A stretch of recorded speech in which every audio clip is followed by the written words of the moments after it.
All right, now we are hopefully really live as we go through. So I'm going to work through this. Hopefully everything is working for us. So welcome tonight. We are going to be going over keys to help you maximize your Social Security. And this is one of the questions that I often get that people are concerned about because Social Security is such a large part of their retirement. So we want to make sure that we're able to get the most out of it because it makes sense not to leave money on the table. So as we go through tonight, you probably are going to have questions. And with those questions, I want to help you out with answers.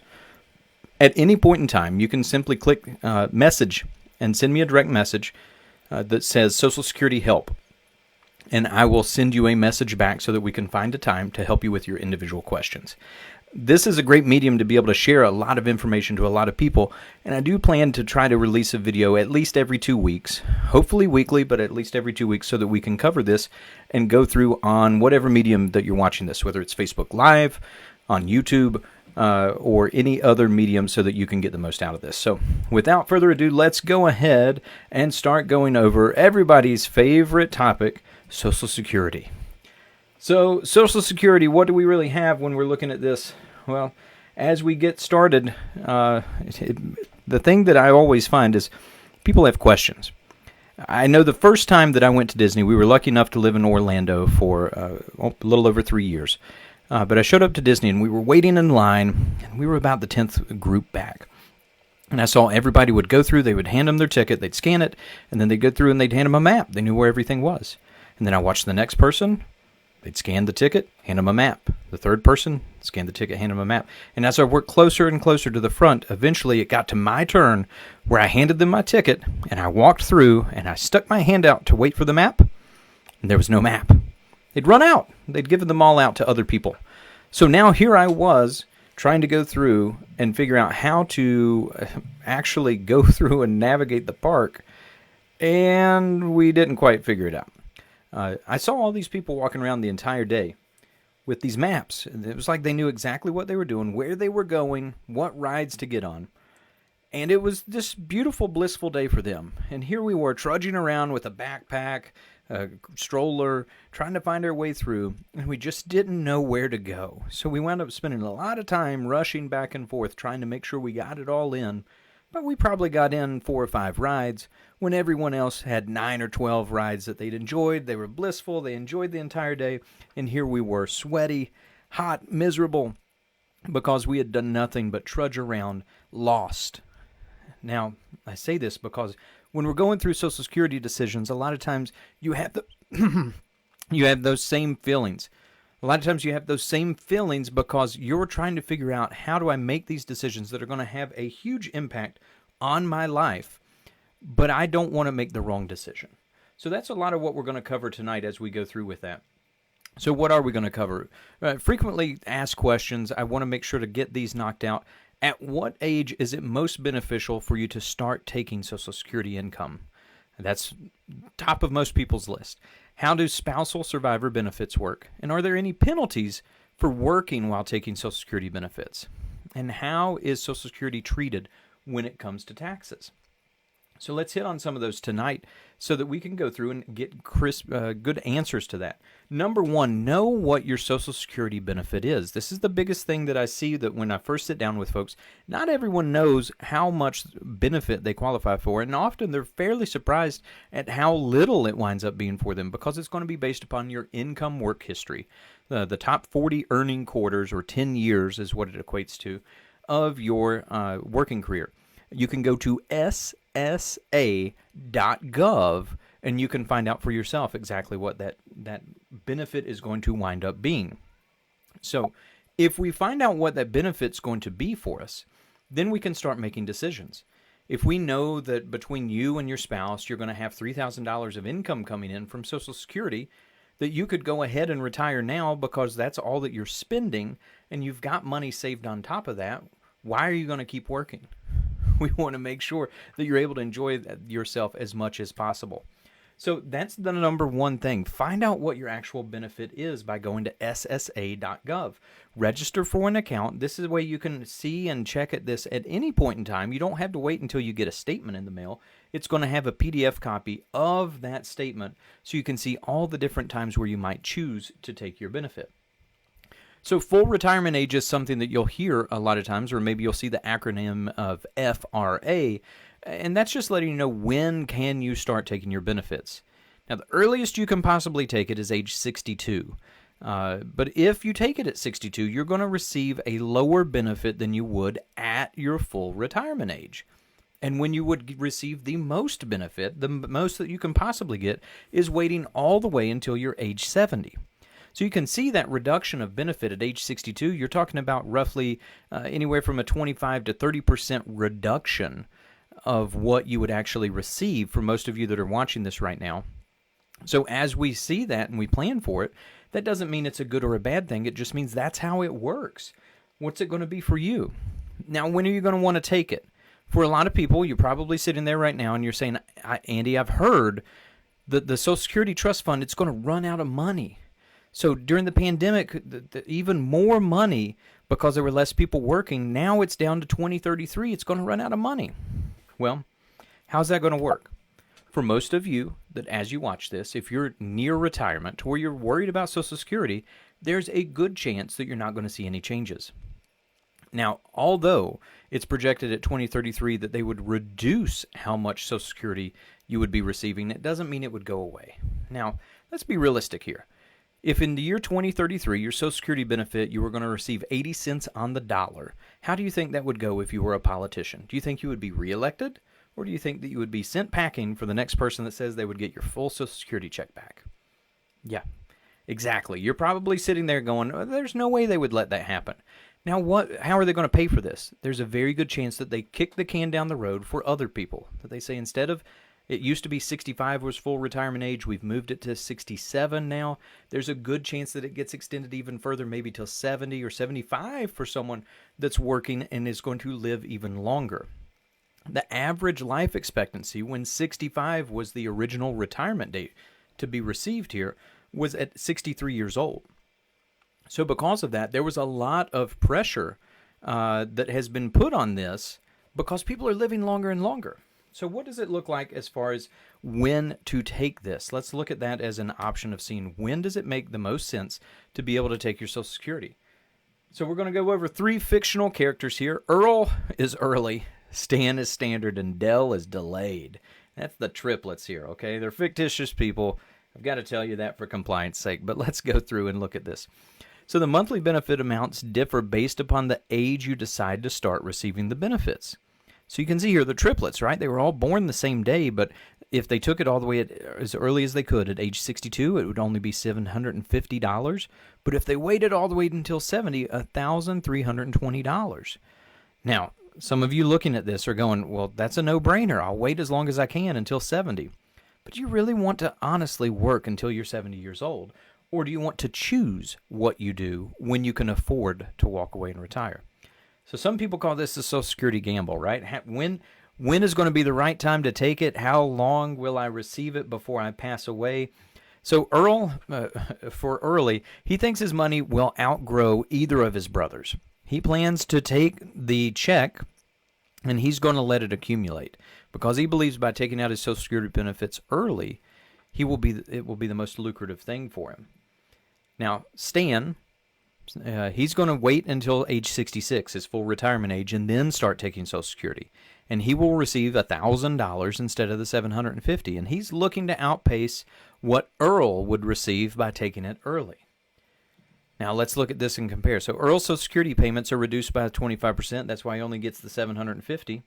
So that winds up being $36,000 over 4 years or $9,000 each year. Now, is this the average Social Security income? No, this is below the average Social Security income for people, but this is just to make it easy for you to look at with this. Now, assuming that $1,000 monthly income needed must tap into savings because he's got the same lifestyle of the $1,000 a month that he needs to supplement. But if he only gets $750, that $250 has to come from somewhere. So how many years would this $36,000 be able to provide that extra $250 a month? Well, it's going to give him 12 years. And if he's saving at a 3% interest rate, it would bump it all the way to 16 years. Now, if he lives longer, that might not work out as well. So we're going to go over that in a minute. So Dell, the delayed strategy, he would be $570 more that he's receiving than Earl and $320 more than Stan. So he's going to receive the full $1,320 a month, the maximum you can possibly get by delaying all the way until age 70. So he waited 8 years longer. So I want you to close your eyes for a second and think about that. Whatever you're doing right now for work, you might enjoy it, you might not. But if you had to do it for 8 years more than your brother, would you really want to do that? Well, let's see how the strategy plays out to be able to compare between them. So the three different ones here, let's see how it weights. So who wins? Dell would win if he lives longer.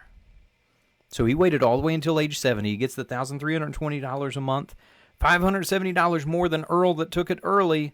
He would have to live all the way until age 87 to receive more in income than Earl that took it early at 62. So if you waited and you worked the extra 8 years because you wanted to get a larger Social Security benefit, did it really put you further ahead?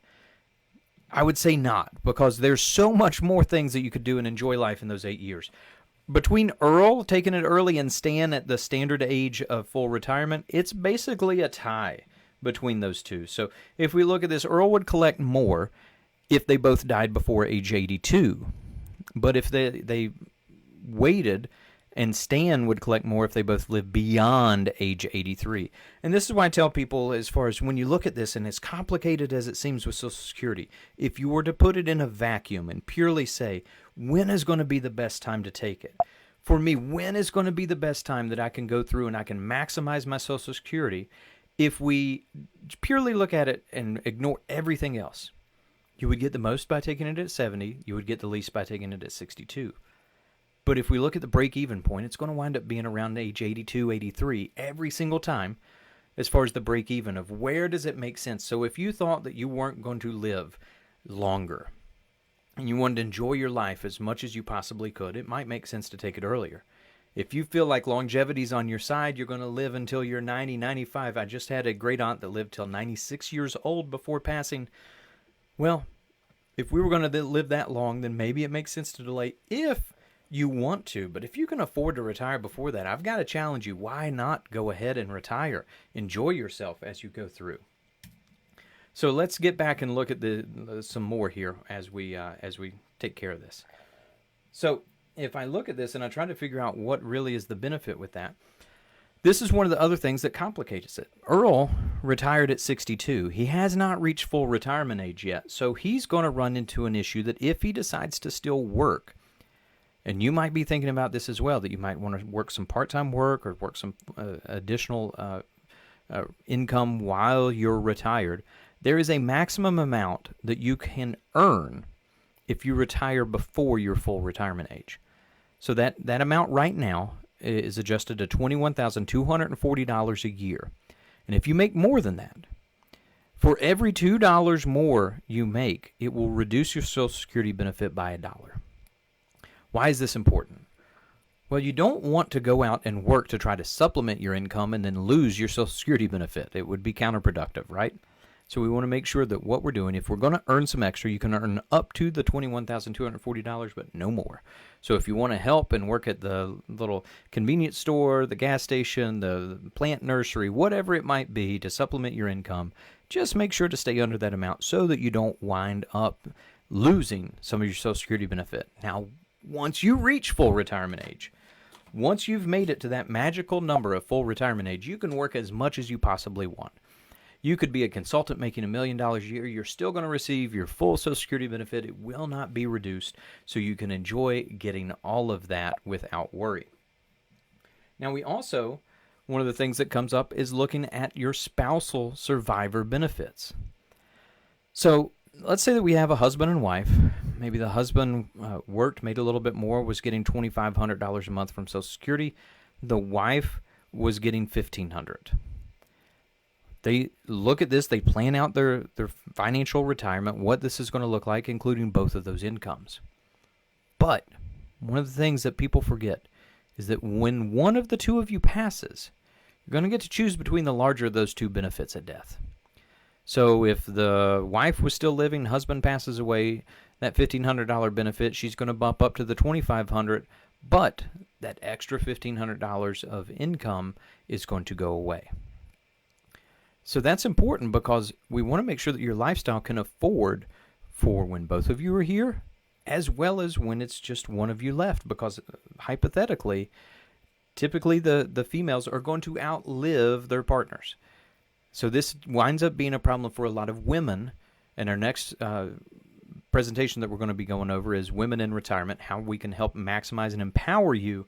And this is going to be one of the things that we make sure of, is that don't make decisions when it comes to Social Security based upon what right now. We want to not make that in a vacuum. We want to look at the full picture and understand what's going to happen down the road, whether it be in 5 years, 10, 15, or even 20 years from now. What's going to happen with Social Security for you, and are you going to be able to still afford your lifestyle? Now, why do I say not making a decision in a vacuum? I've seen these cute signs everywhere, right? You only live once, lick the bowl. Well, the context matters a lot. Don't make the decision in a vacuum, because you can see you might wind up tasting something you don't like. Guys, it's so important when it comes to financial decisions. You want to look at the entire picture. You want to work with somebody that can look at your entire picture together to help you out with maximizing decisions. It's not good enough to simply say that, you know what, I think you're okay. We actually want to test it out. We want to look at the different Social Security options and filing strategies to see when can you actually retire so that you can enjoy it. Get out to enjoying your life, doing the things that you want to as quickly as you possibly can. So as we go through with this, we want to make sure that you're able to maximize and get everything out of this. You know, we like to keep a garden. And earlier this year, I kept thinking about that I was going to try to take care of it more. And as I looked at it, unfortunately, I wound up getting hurt. So I kept looking up at it going, I need to get to the garden. I need to get to the garden. And I saw the weeds just continue to grow more and more. So we planted all these great plants. We had these grand ideas of what was going to happen. But as the weeds kind of came up through it, now this little project that we had became more and more entwined that it was going to just put more pressure on us to be able to get it done. So when we're looking at financial decisions, don't feel like it's too early for you to be able to make decisions now. We want to go ahead when it's not high pressure, be able to make those decisions so that you can decide, do you want to retire at 62 or wait until 65 or 70? What's going to be right for you and your family? That's something that's important. If you're worried about that, then great, we can have a conversation. If you purely want to look at how to maximize your Social Security, we can do that too. We'll just run a Social Security maximization report and let you know, okay, here's what it looks like. Taking it at 62, your full retirement age, or waiting all the way until 70, and then you can decide how to do what you want with that. With that, the thing I want to make sure that everybody is able to enjoy is help. Everybody has questions. It's okay to have questions. Your individual questions are just for you. Again, don't make those decisions in a vacuum. We want to look at that. So I've blocked off time on my calendar. You can actually just send me to that phone number below. You can text the phone number 276-415-0797. And if you just send me the message, Social Security Help, I will respond back with a link to my calendar so that we can find a time to be able to individually get together with you and help you with those questions. It's a virtual appointment. You don't even have to leave your house. We can do it over the phone, or we can schedule a Zoom so that we can go through with this and help you out. With that, I want to make sure that you're able to enjoy as much as you possibly can. Again, I'm Andy Young with the Financial Pathway Group, and I'm here every time that I can to be able to share more information with you to help empower you and make the right financial decisions to enjoy the retirement you deserve. Until next time, we'll catch you down the road.